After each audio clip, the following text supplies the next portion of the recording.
অনেক ইতিহাস মুর্শিদাবাদ জেলা ঘিরে আছে। মুর্শিদাবাদ জেলার আর একটা গর্ব, মুর্শিদাবাদ জেলায় দাঙ্গা মানুষ পছন্দ করে না।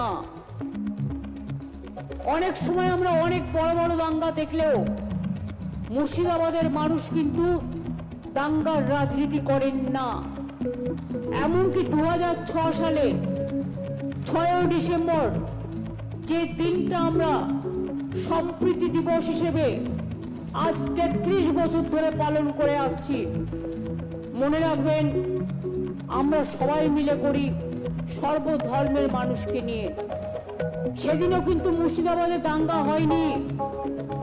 মাঝে ধুলিয়ানে একটা ঘটনা ঘটেছিল, আমি নিজে এসেছিলাম, এবং জঙ্গিপুরে একটা ঘটনা ঘটতে যাচ্ছিল, কিন্তু আমি সংখ্যালঘু ভাইদের ফোন করেছিলাম, রাবিউলকে হসপিটাল থেকে তুলে এনেছিলাম, আমি জাকিরকে ফোন করেছিলাম, আমি মিউনিসিপ্যালিটির চেয়ারম্যান তাকে রাস্তায় দাঁড় করিয়ে সংখ্যালঘু ভাইদের বলেছিলাম, ভাই বোনদের তোমরা রক্ষা করো যাতে হিন্দুদের উপর কোনো অত্যাচার না হয়।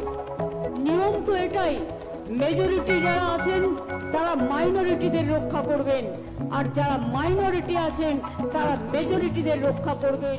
এটাই সর্বধর্ম সমন্বয়, সবাইকে নিয়ে চলতে হবে।